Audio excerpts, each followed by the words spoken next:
Welcome to ADHD Focus, where we explore what ADHD really means, from diagnosis to real-life solutions and how to navigate it with confidence. This is your guide to understanding ADHD and living well with it. Here's your host, Dr. David Pomeroy. Hello, this is Dr. David Pomeroy, host of ADHD Focus, the podcast that looks to bring you reliable and accurate information about ADHD, and I say explode some of the myths out there about ADHD. My guest today is Pippa Simou, who is an accomplished keynote speaker and podcast guest, also an ITV News National Award nominee in the UK. Pippa has a master's degree in psychology with distinction from the University of Hertfordshire and has earned full chartered coaching psychologist status with the British Psychological Society. She has a growing reputation as a go-to source for women and girls about all things ADHD and how to live well with it. She's passionate about raising awareness of the nature of ADHD and its impact on individuals in education, family life, relationships, and in the workplace. Pippa, it's a pleasure to have you back on the program. Oh, thank you very much for inviting me back. You're always very easy to talk to, and I'm always delighted to talk about the things that light me up and that I'm passionate about. So thank you very much. Great. I should mention your coaching practice and your general website is, the company is the ADD, all caps, hyphen ADD Vantage. And it's https www.theadd-vantage.co.uk. For those listening who can't look at the text and intro, that's the full URL. Thank you very much. So we're going to be talking about burnout and something that I think for a lot of people flies under the radar, and we don't even realize that that's what's happening. There's the ADHD tendency to say, oh yeah, I'd like to do that, and I can volunteer for that, and I'm going to do that, and forgetting about the fact that for women, oh, and you're also a mom, and you have a marriage, and you have a household you run, and if you work full time, you've got the most difficult set of roles, I think, in life to try to deal with. And the support along the way is tough to find. Then you add ADHD in there, and boy, things go pretty crazy pretty quickly. For sure, they definitely do. And I think for a lot of people with ADHD, they're just used to it. It's their normal to go through this awful kind of cycle on repeat. They don't realize that this, in fact, is not normal, and actually how damaging it is to keep going round. Keep on trying.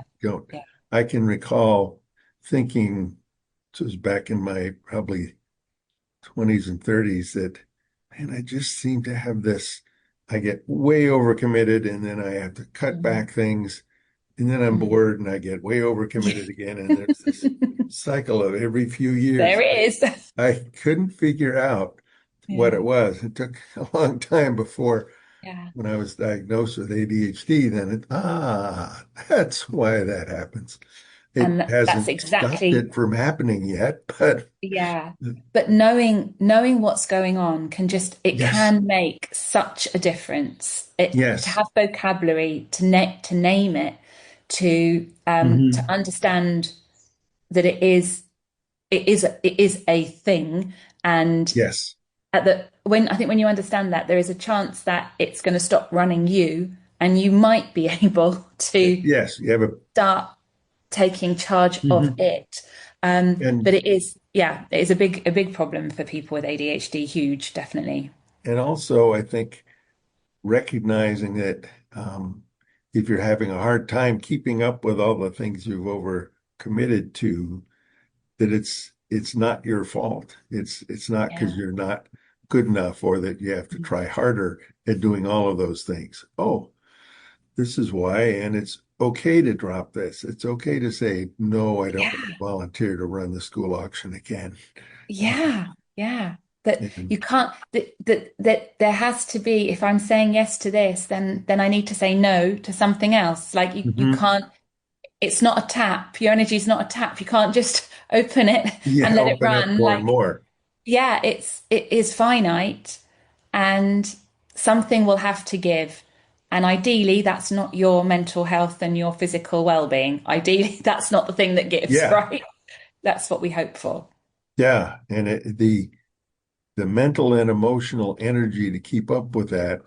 runs in the background. As you said, it Yeah. just gets, we're used to dealing with this chaos and always kind of always Mm. trying to catch up. I Yeah. forget where I saw this quote, but it is the quality of yes is proportional to the quantity of no, Oh, I love that. That is which great. I Yeah. think just sums it up perfectly. Perfectly.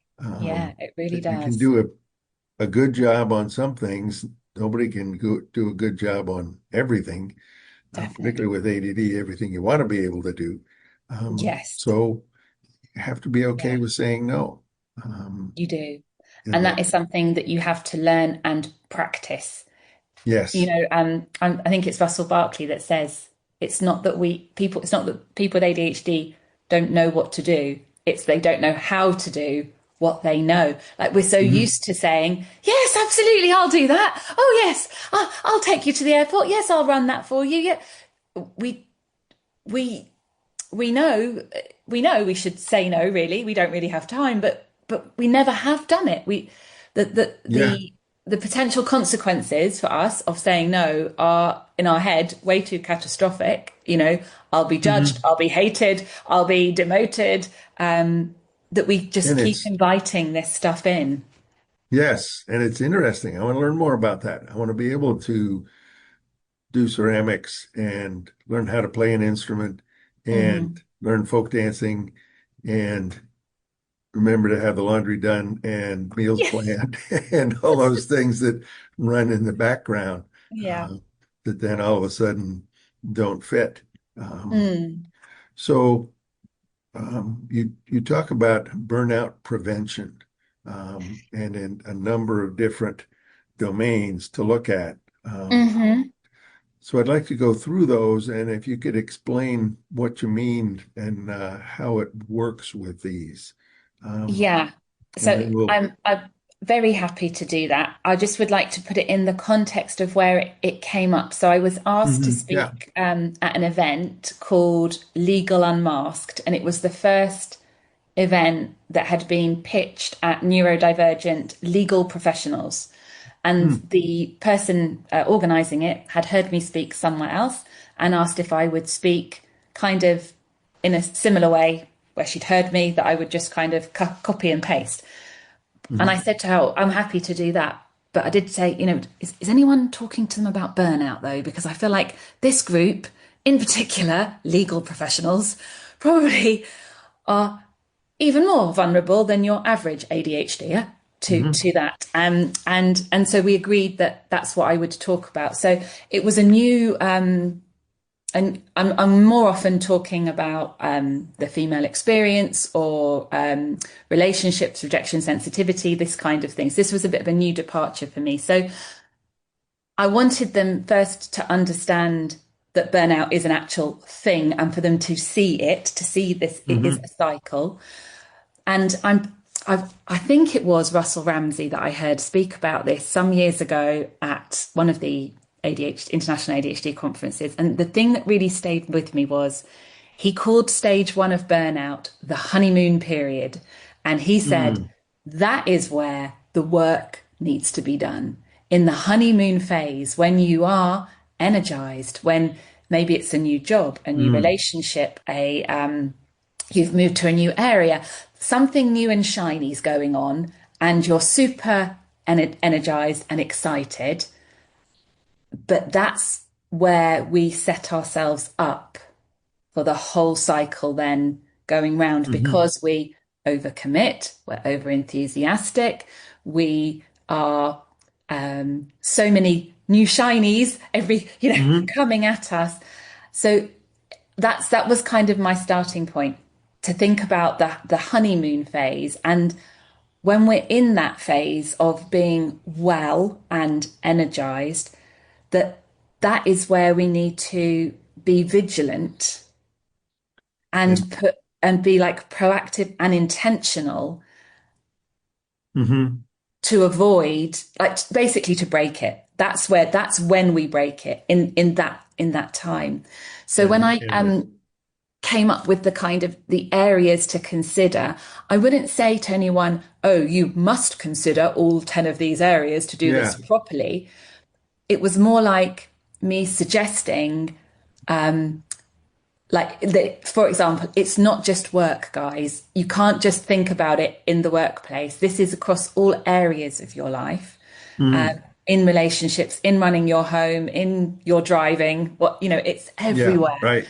So it was to encourage that kind of broader thinking about, like, the whole of the humanness. Right. Anyway, I think I'm waffling a little bit, but that's kind of what I wanted to say about the context. Great.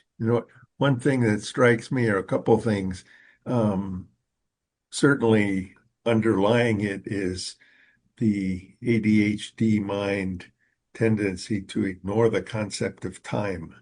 Yeah. Where there's either now and not now, but now I want to do this, but not thinking of the other things that are there. You've already said you need to, and some of them we haven't said it in terms of acknowledging explicitly. And for a woman, yes, I will run the home and make sure there's food in the pantry and that meals are on the table and that schedules are coordinated. But that's what you end up with. And very often societal expectations are that, well, yes, the woman in the home is going to do that. Little by little breaking down here and there, but still single family at a time. The societal expectation is that is it. And it's the impression of that. So a good woman, to be a good woman means you are running an efficient home, you are providing nutritional meals, you are taking your children to stimulating activities, and you're also bringing money in to the family. Like, that's what a good woman seems to be, whereas a good man goes out to work. That's a good man. That's what a good man does. He just goes to work, and not to dismiss. Takes care of the yard and whatever. Yes. And I think the woman, she's holding a lot. Generalizations, but they're there. Yeah. One of the other things I think that and I'm, when you're saying you're excited, you're enthusiastic about something, that's when it is exactly hard to get your thinking brain engaged instead of your excited part. And one strategy I've heard about this, and this would be something to practice beforehand, is a when-then statement. When I get excited about a new project, then I will look at burnout prevention. Yes. So you're putting that idea in your head, and I think it increases the chances of realizing, oh, I'm really gung-ho about this. Yeah. I've got to look at this burnout prevention idea and make sure that there's really time to do that. I think that's a really good like catch yourself, because we all know when we're feeling it, right? We all know when we're in that zone. To catch yourself with that question. But what I was trying to communicate to these legal professionals was that if ideally they'll have to give themselves some headspace to think about this, and then establish, let's say, habits, boundaries, whatever you want to call it, that become second nature, that they're simply, you don't think about it anymore because you just finish at 5 o'clock on a Friday. You just do that. That's it. That's just what happens. That's Friday. That's what happens on Friday. So yeah, that you're not juggling in your head. Oh, okay, so I want to do this, but then there's this other thing. So like, can I try and do both? Or what if I did this one? But like that, it's just like, oh, but on Wednesday night I go to Pilates to decompress. That's what I do on a Wednesday. So I won't be able to, because that's protected. That's just what I do on Wednesday. Yes, right. Does that make sense? Like to, Yeah, because I and think, oh, so sorry. My phone is on Do Not Disturb. Sorry. So sorry. I don't know why that. yeah, and That. I think Apologies. that comes up in a number of the different domains you've listed Yeah. in terms of its rest and recovery, its physical Mm. well-being, Yeah. its mental emotional health to have that. This is Pilates, or this is when I go for a Yeah. run, or Yeah. whatever. So one of the first ones you had on the list here was demand versus energy management. And Yes. what is it you mean by that? So, I referred to, and I think you would say faucet actually, wouldn't you? I was saying a tap. So people with ADHD just think they've got a endless amount of energy Hmm. at their beck and call all of the time, which they have not because they are human. And in order to have energy, you have to be well nourished, you have to have slept well, you need Hmm. to have actually rested. I find myself saying quite frequently to my clients that resting is a verb, it is a doing thing. You are doing something when you rest. It is not, some people with ADHD think it's like it's for losers, like Yeah, but yeah. I have to like stop. Oh no. yeah, rest is pathetic. What do you mean? Yes. But for us, it's finding our rest. It's, like Hmm. maybe our rest doesn't look like what everyone else's rest looks like. But anyway, my point is that energy is finite. And so think about your energy as like I don't know, I have 100 blocks of energy a day. And Hmm. how am I going to use them? Where are they going to go today? Like, and to budget them, like how much is Hmm. the I don't know, does my home need from me today? Does my family need from me today? Does my job need from me today? Does well, like so and think, and if I'm getting close to 100, then I have to think, okay, so breaks now, need to have a rest so I can recharge and get some energy back again. Like Right. and Maybe I can get 10 more back. yeah, right. Like I often with young people, the phone works well as an image because they have the battery on their phone, right? And they plug their phone in when their phone's running low. So just like our Yep. energy is being depleted, we Hmm. need to Charge up your batteries charge again. up again to go again, not white knuckle it through because Hmm. we can do that for a while, of course, but the impact and consequences, not good. Yeah. And I think in Tamara Rosier in her Brains Not Broken book talks about a strategy, a solve it grid where Yes. people, okay, this is something you have to do, and you get doing it. You want to take a break. You could either, oh yeah, I'm just going to play this game on my phone for a while, Mm. which number one may not be that refreshing because you get all tense whether you've made the next Yeah. level or you got Yeah. killed or whatever. But it's also a time sink, SINK, Mm. as Yeah, in it just eats it up. And it all of a does. sudden it's an hour and a half instead of the 15-minute break.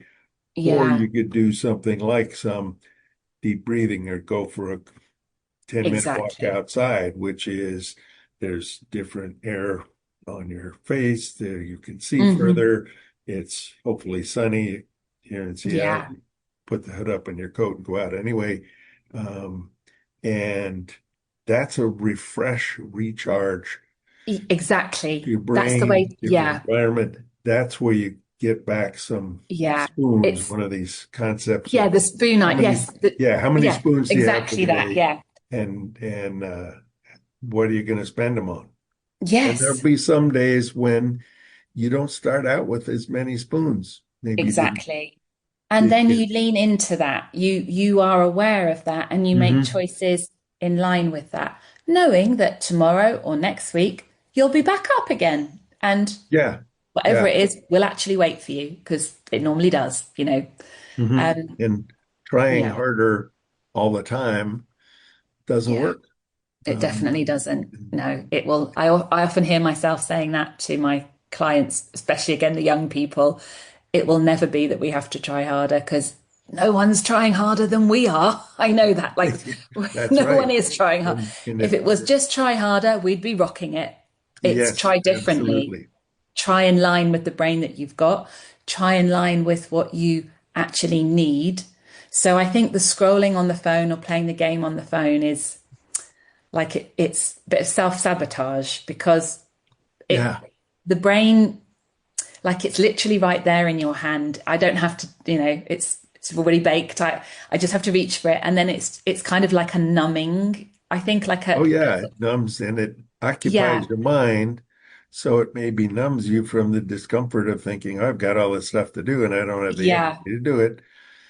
So you're but it's not. escaping, but you aren't doing anything that really brings your Yeah, mind hmm, rest and yeah, that exactly. recovery time, um, Yeah.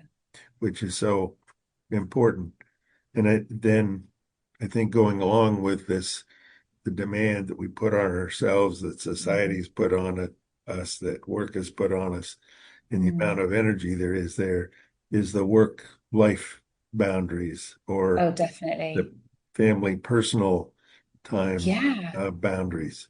Because we are so much more than our job. Like, I'm a chartered coaching psychologist, you're a doctor, these legal professionals were lawyers, barristers, but we are also someone's partner, someone's daughter, son, brother, Hmm. sister, um, also friends. Like, we are much more than what we than our job. But I think a lot of people with ADHD have slipped into this idea that it's our it's our productivity or our profession that gives us our worth, and Hmm. therefore we have to literally like excel at that thing and keep pushing ourselves in order to be judged by ourselves, Yep. by others, as Adequate. yeah, like, yeah, I'm Yeah. doing it, I'm doing life, I'm doing it well. And that is obviously, and I understand it, but it is Mhm. like a maladaptive cognitive, what do you call it, thingy. Yeah. It's not a helpful thought process. That's what that is. Not helpful. Yes. Not Um, yeah, and one thinking of that kind of judging ourselves. I mean, some women will say, "Well, I'm just a stay-at-home mom." yeah, And just, are you kidding me? yeah. That is I a just job work, in and of itself. 24 hours a day, 7 days a week. That's all I do. That's right. No Um, vacation, no no, holiday the pay. mom radar is always on, no matter Yeah. what you're doing, Mm. and whether your kids are home or they're at some other activity that someone else has taken, or they're playing down the street or whatever. Um, so there's no excusing, oh, I'm just this. This is all I'm Yeah, able to do. That's plenty. it That's a certainly is. lot. Um, Yeah, and, 100%. and at the same time, also having a relationship and Mm. get the home, not just your children to think of and do, but running the home. And yeah, doing laundry is boring and folding laundry is boring. Certainly Not is. exciting, but it's one of those things to be done. I think the sooner children are taught to be able to at least help with the Oh, laundry, the yes. better. I was Because my son went to university and learnt to do the laundry. I was amazed. I didn't think it could ever happen, David, but it did. I was like, thank you, God. yes, Yes, when necessity comes along and you think, oh, I don't exactly. have any more shirts, do I? Yeah. Um, I was then thinking he might just keep buying new ones, yeah, but he well, did that's actually. that's Yeah. you or borrow a t-shirt from a friend all the time. Yeah. Um, but But that yeah, so those I think it is important to create time for the whole of you. And for Mhm. people with ADHD, that is going to, like, that's not going to happen accidentally. Like Yes. that will And giving only yourself happen. Yeah. permission to do that. Yeah. It had an awareness and an intention. So, for example, leave the work laptop at work. Close off your notifications at the weekend. Don't go Hmm. there. I don't look at the weekend. I don't do that. That's not what I do because I'm not at work right now. Hmm. I'm doing my And other stuff. Um, but it's a conscious awareness of making those decisions and feeling comfortable with yourself to do that. And hmm a lot of times people with ADHD think, oh my gosh, no, what, oh gosh, or terrible consequences will occur and people will think dreadful things. And I say to them, but do you think about your colleagues if they don't answer an email at the weekend? Do you think they're rubbish? Do you say, oh, how useless are they? No, of course you don't. Of course we no, don't. and you wouldn't You talk wouldn't. to them that way. People don't care. People don't notice. Like, and if they did, they're probably going, "Bravo, you're making a good decision about your life. You're setting a Right, good right. example." Um, so And yeah, I but think of one woman who's and there are plenty of other people, men who do it too, that come home and then they work for another 2 hours yeah, because insane. they haven't been efficient at work during the workplace. Now, maybe they've gotten distracted with Yeah, conversations or looking up something else than doing yeah, work on their computer. But then oh, well, I have to catch up on the work that I'm expected. Yes, and there are deadlines to do.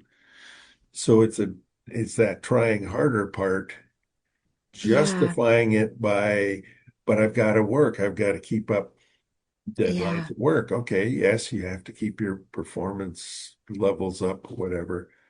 But then instead of looking at what can I do more efficiently to work, do I make in some yeah in the workplace. accommodations? Hmm.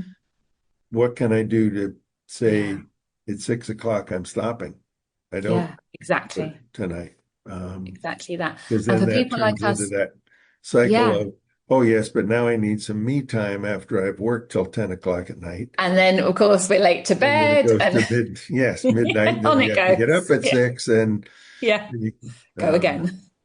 so Yeah, breaking that cycle. yeah, And I think, and this is where um, counseling comes in, some therapy work in terms of the mm. emotions around you aren't less of a person if you don't work from 8 to 10 at night or from Yeah.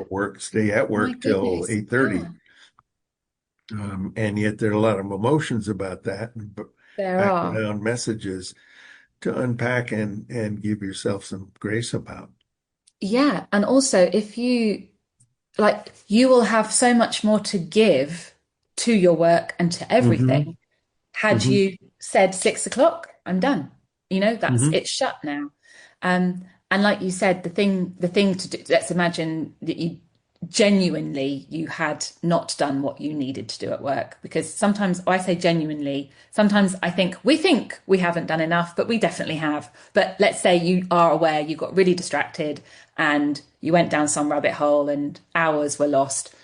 Okay, then you have to think about, well, not I need to make up for that, more like what will I put into place to avoid that happening again? So I don't have to feel that feeling again of I need Hmm. to catch up. Like what needs to happen? Do I need to be sitting next to someone that can see my screen? Hmm. Do I need to be with my headphones and in a little cubicle by myself? Like everyone's different, but you'll instinctively know what Hmm. what will work for you. So yeah. And this is something that I run into so much of the time. And now, for context here, I live in Tech Central, ground zero for tech world, Oh, Microsoft, Google, oh my Amazon, gosh. Facebook, Ugh, Expedia. They're all here are uh, they? I within think there's a lot of 10 very miles tired of me. people. Yeah. And someone came up with this. To me, it's just an absolute terrible idea. And someone probably thought we're spending all this money on cubicles. People can just have open desks and collaborate better. Ooh. No, you can try to tune out the telephone conversation this person's having, and he always feels like he needs to stand up to talk. And so he's talking in a loud voice about his deal, and someone else is laughing over something they're looking at, and someone else, and people are walking by, someone's unwrapping something. That's crazy making. If you have ADHD, I don't see how anybody can work in that. I don't know how. Yeah, I certainly would not be able to. I'd be pushed and pulled every which way, and not one thing would get done. As you said, make adjustments in the workplace, and that can be hopefully informal to go to whoever runs the system or whoever you lead or whatever and say, my mind, I get overwhelmed with all the noise and distraction here. Yeah. I could work better if I could have a block of time and to block out a conference room, or if I were sitting over here next to the wall and out of the traffic. And if that is difficult to do, then you can take it one step further and make it a formal accommodation, which in the U.S. is under the Americans for Disabilities Act, that if you have a disabling condition, which ADHD is considered to be, then you can ask for accommodations to have a quieter place to work, be able to have headphones on, one thing or another.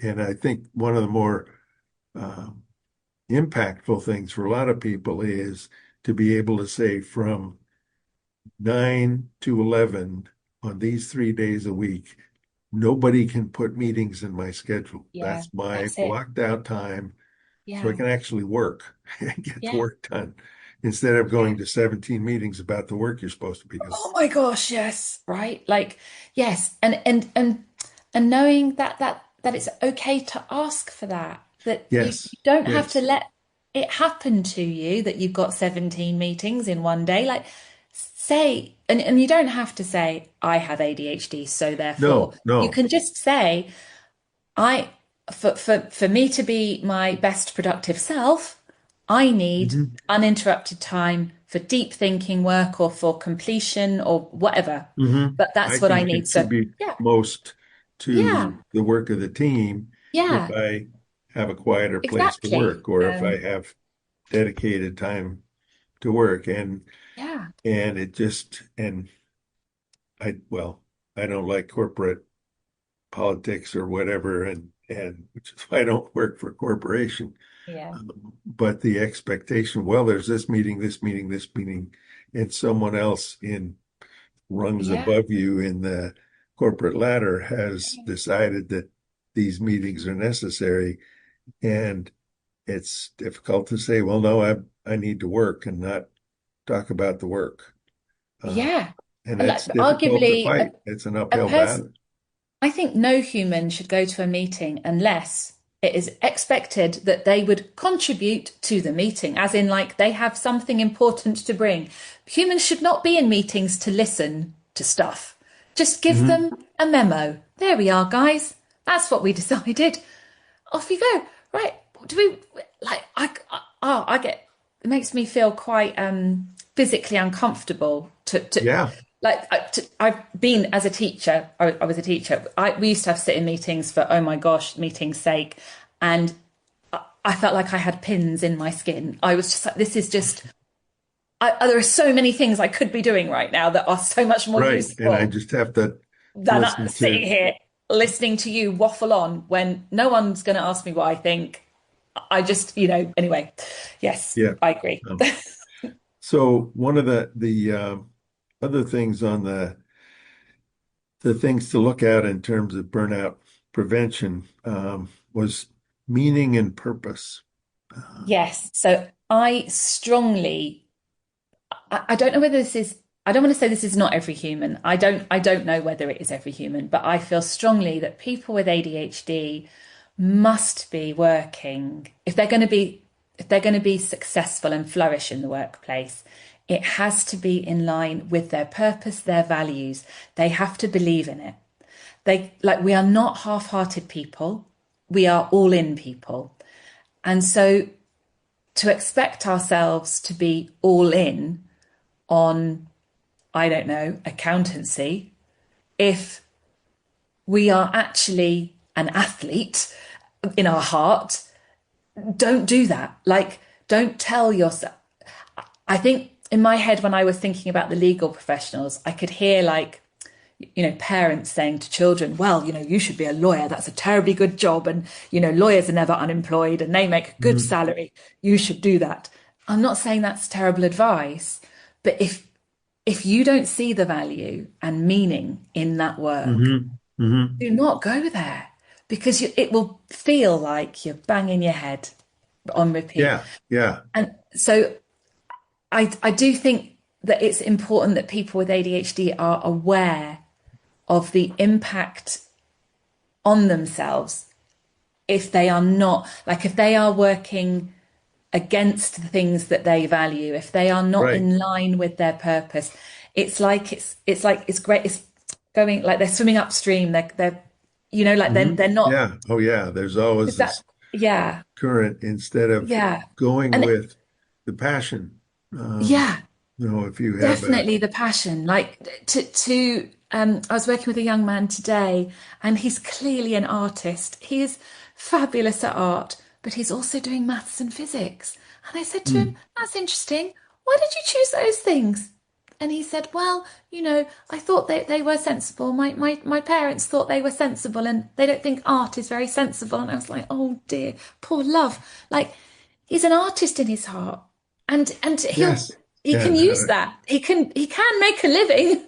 Okay, maybe not exhibiting his art, but he will make a living from drawing, designing. Like, he can do that. Anyway, my point is that I think we know where our passions lead, where they are. And so if we know that this workplace, it might be the context of so like it could be the company we're working in. So maybe it's the right profession, but maybe, I don't know, I'm doing contractual law and really my heart's about family law. So then in which case that's the change. But it could be that you've completely misaligned and become an accountant when actually you're like an athlete or a chef or something. I don't know. Yeah. And I think of a number of people and patients of mine and one of the, I guess, luxuries I have is to see families and see kids grow up, because I have to see people every 3 months in terms of continuing their prescriptions. That's part of the rules. And I think of kids I saw when they were 10 and 8, and now they're 26 and 24. Their mother had been worried, are these kids even going to be able to get out of high school? Right, yeah. And they each realized that college is not going to add more to my life, and I don't like sitting, but I like being active and doing things with my hands. One of them is a diesel mechanic. Amazing. One of them now is the foreman of 4 crews of guys who in a company that cuts the limbs off trees that are over power lines. And so he's outside all the time. It's active. He's getting social interaction. He's getting recognition for being good at using his hands. Yeah, right. And it's exciting to be up there in a bucket with a chainsaw and around however many thousand volts. So definitely. And he will get energy from that. It will and nourish every day him. Is different. And I think looking at the strengths of people with ADHD is having something different each day, not going to the office and looking at spreadsheets, unless you really, really like numbers, and that's where your head is. But if you need social contact during the day, if you need to have new and different things coming along, being an accountant probably isn't what you want to do. And being a patent attorney when you're basically reading a lot of documents all the time. Yeah, right. So my point is really that if you are in line with your meaning, your purpose, your values, that will give you energy. But if you're not, that is going to deplete your energy and make you even more susceptible to burnout, because it just doesn't sit right with you. And you'll probably just keep telling yourself, I just need to try harder. Yes, and you Yeah. go But along. that's, yeah, yeah. So what are some of the early warning systems? You've mentioned that as something people Yeah. need to So be aware definitely. of or develop. Yeah. So I would say the broad stroke is that people with ADHD would be doing themselves a solid favor if they learned to listen to their body, to notice what Mm. is going on in their body, and to consider, what is my body telling me? With this, whatever it is, my increased heart rate, my sweaty palms, my, I don't know, sudden drop in temperature. Like, Tense what in is, the neck yeah, and the yeah, like shoulders all the time. be aware, because I think our brain is, or I was say our brain is clever. I suppose that doesn't really make sense, but like your brain knows that you are not going to just be able to keep going on and on and on. Your brain knows that there has to be a stop. So the brain probably knows that the thought, oh, I need to rest, isn't going to work. So the brain will give you, oh, this is a bit sore. I think I've been sitting here too long. I'll get up now. Like, notice what's happening in your body and take action. Like, don't just go, oh, that's a bit painful. Like, what's going, why is that painful? Well, because I've been sitting here too long. I need to take a break. Take the Good. break, come back. So, oh, I think I've forgotten the question. Oh, early warning, yes. Also to notice your mood, like, to sometimes we're going so fast to do.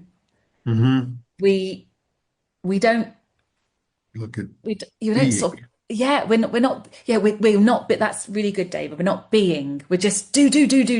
But to notice, where am I today? Like, am I feeling calm, satisfied, warm and cuddly, or am I feeling a bit prickly and irritable because I've maybe been stuck in a traffic jam on the way to work and someone took my parking space?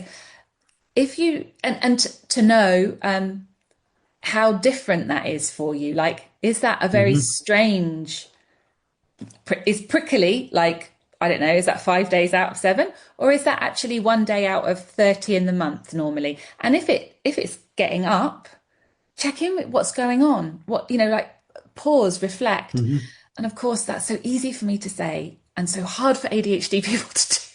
To do. And I Yeah, think it's taking time that, to do it, but also I see so many people, yeah, I've got shoulder pain all the time or mhm. this, and they get an overuse tendonitis in their arm because they're always on a computer. Yeah, Well, I just need to absolutely. adjust the height of this and that, but they keep on going. Now I've got a brace, but I've got and it's ignoring what the body is Yeah, telling. We override it. Yes, but I have to do this.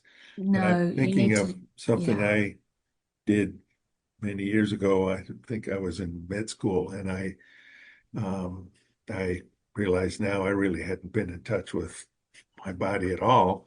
Mm, And I did some sessions of yoga, hatha yoga, which is yeah. basically breathing and some poses, but not extreme ones.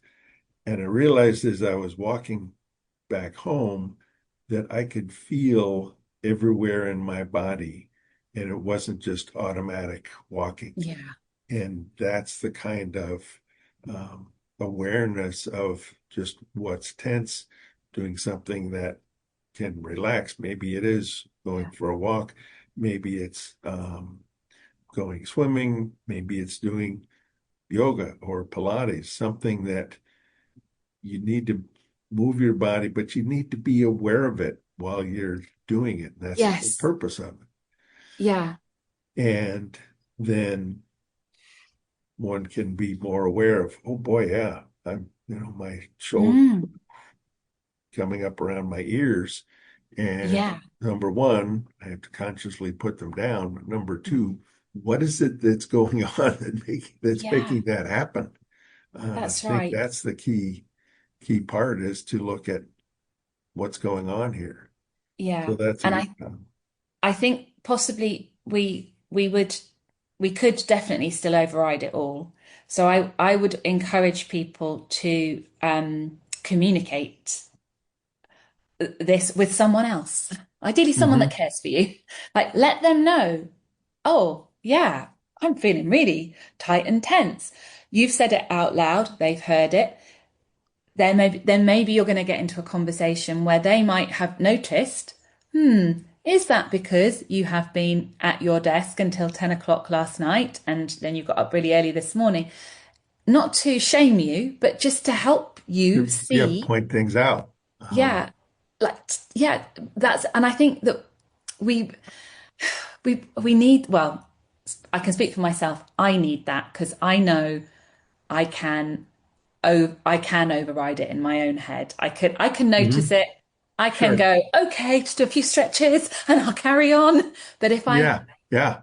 if I like confess it to another human, ideally that cares for me, they will be concerned. So Hmm. that makes me feel a bit more accountable, like And to and address it. So yeah.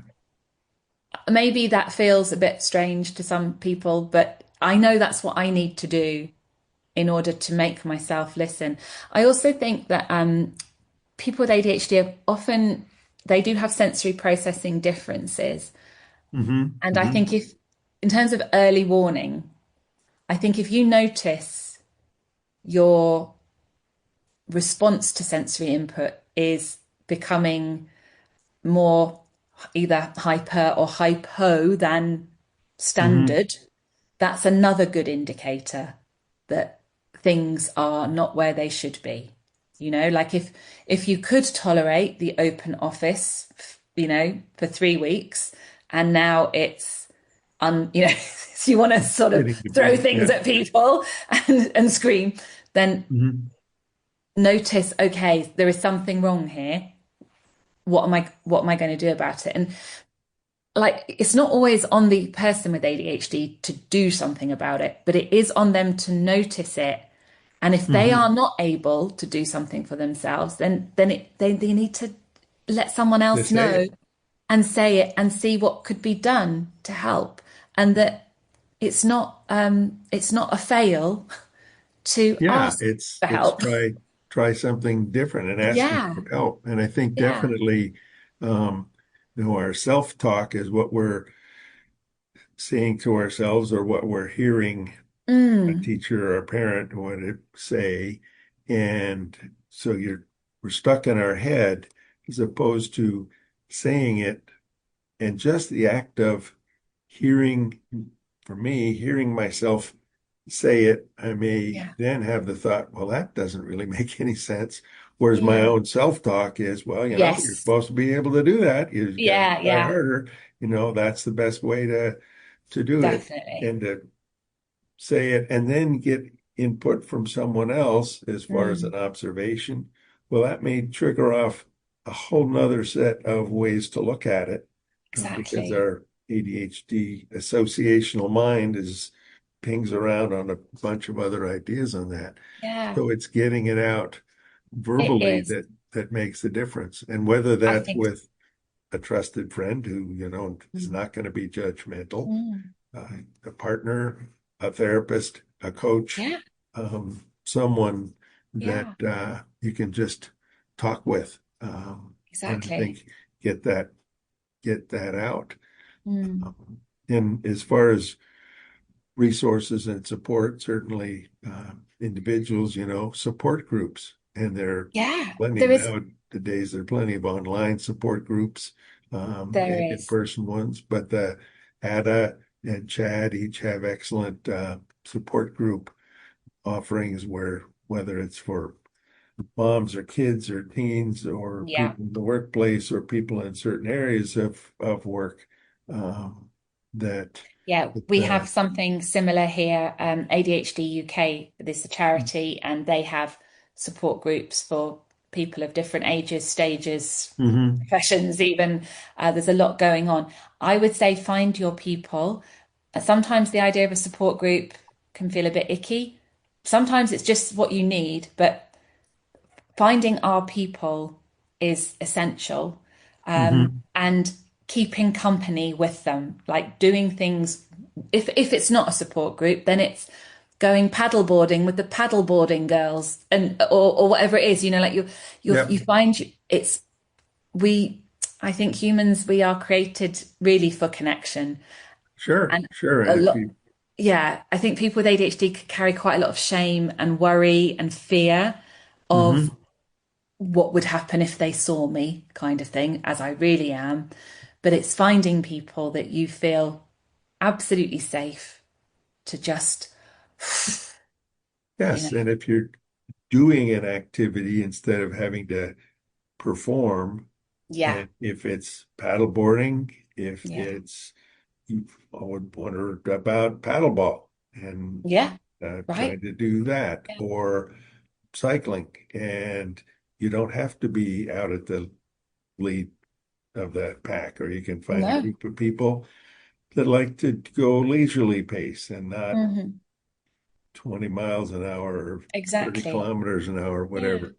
That that activity, it gets you out of the norm, it gets social contact, and also you're doing something with your body. It's doing something different than, and it's activity different than sitting at a computer or standing folding laundry or standing doing dishes or whatever, something to break out of the pattern.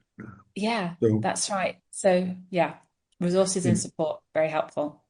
And going through each of these different areas, and some of them overlap, the rest and physical well-being, mental, emotional health. Some of the kinds of things you can do can be for each of those. And I'm not saying all 10, you have to think of all 10, like just, but I want you to be broad in your thinking about where can I put things in place that are going to keep me healthy and sustain like my energy in a healthy way.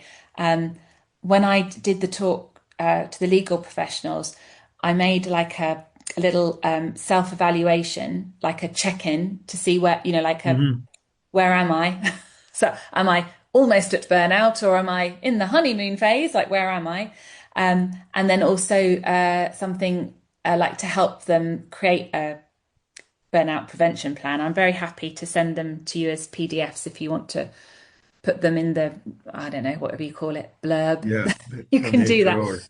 But they're not supposed to be like, well, it's this way or the highway. This is just a suggestion, and use it if you think it's helpful. And if not, maybe you could use it to stimulate thinking about making your own one. Do you know what I mean? But I think if we're just left with it spinning around in our head, it's it's hard to solve it. You want to try and get hold of it somehow and be able to see it and share it, maybe with a colleague, maybe with a partner, and help and ask them, I know that I'm vulnerable to this, and I know that if I let myself go there, I'm going to cost myself massively and our family and our company.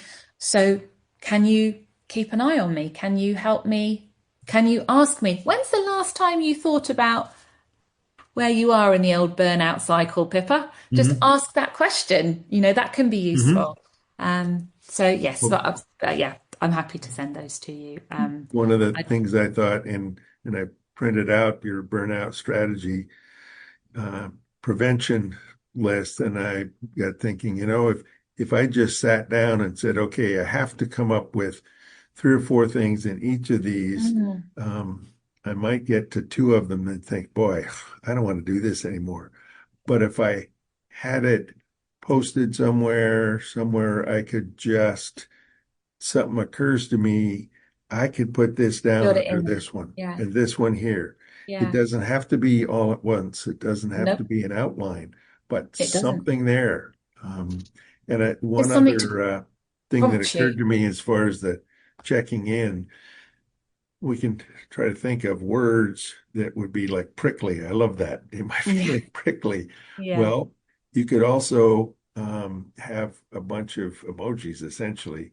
Yeah, absolutely. Face, a frowning face, a crying face, a laughing face, and just whack those in. There are plenty of printout things. You can come up with all those.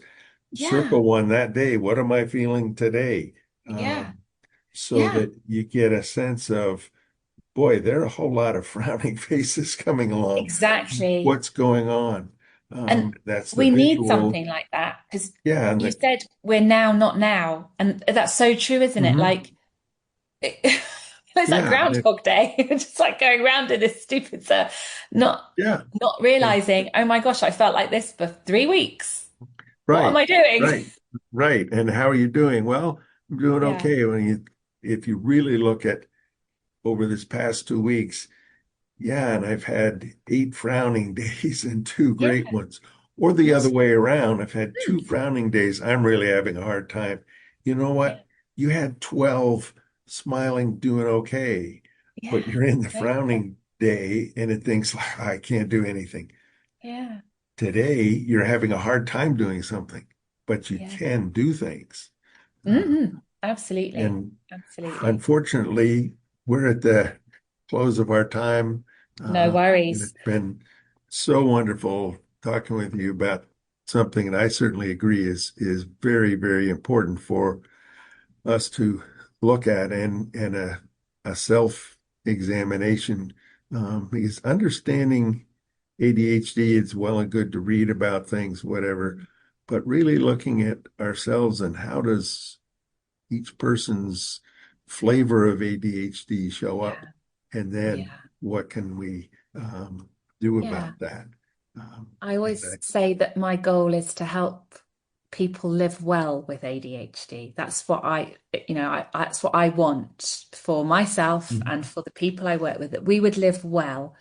And one of the ways of living well is certainly to understand our vulnerability here, the impact, and to know that you can do things to break it, but it will have to be intentional. That is exactly why Pippa is a champion in the ADHD field. It brings her passion to helping us understand ourselves. In her website, to find out more about the work she does and the ways she gives us tools to work with, is https www.the-vantage.co.uk. Pippa, it's been wonderful to have you on the program today, and I look forward to being able to do some more. Thank you so much, David. And I hope our paths will cross again in future, in real time, in real life. We'll be on the same continent. But thank you for the invitation. I'm always happy to talk to you. Great. Thank you. This is Dr. David Pomeroy, your host of ADHD Focus, wishing you a good day, a good week, and we'll talk to you again next time. Thank you for listening to this edition of ADHD Focus with Dr. David Pomeroy. This show is not intended to be a recommendation for diagnosis or treatment of any condition for any specific person. Please consult your mental health professional or doctor managing your ADHD or mental health issues about any diagnosis or treatment-related information that you hear on the show. Refer your ADHD provider to this show if he or she would like more information.